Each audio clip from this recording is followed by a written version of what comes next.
Hello everyone, welcome to my tutorial. In the last tutorial, we talked about how to create the MySQL database. And in some other previous tutorial, I showed you that how to include the JDBC connector.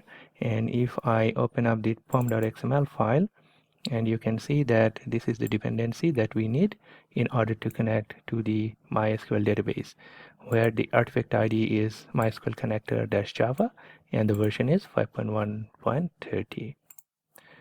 So now in here, this is the actual class that is going to do or going to connect our application to the database, the MySQL database, and I'm using the basic data source.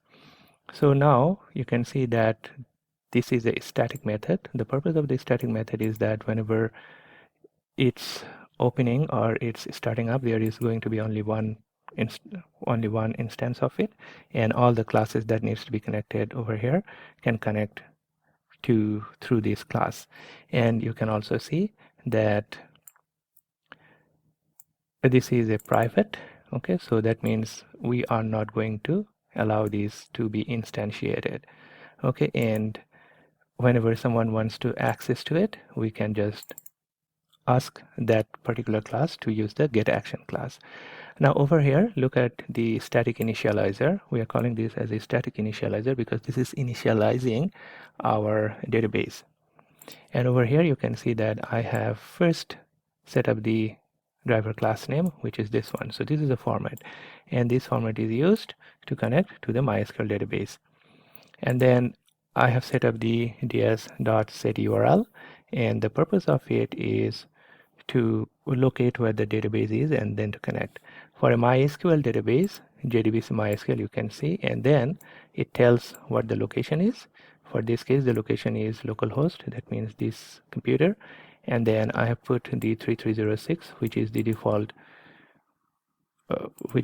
port to connect to the MySQL database. So that means the MySQL opens up 3306 port in order to be connected, and this is the name of the database. So this is the format of setting up the URL.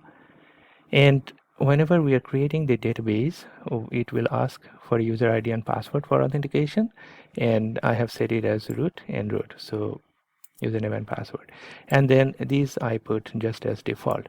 So whenever the application is running, okay, and this static initializer will be initialized with the data source. Okay, and remember that this is a private, so it cannot be created as an instance. So whenever the class or any connection we need, we can just call this method, okay, get connection. All right, so that's all for today's tutorial, and we learned how to connect to our database. Thank you.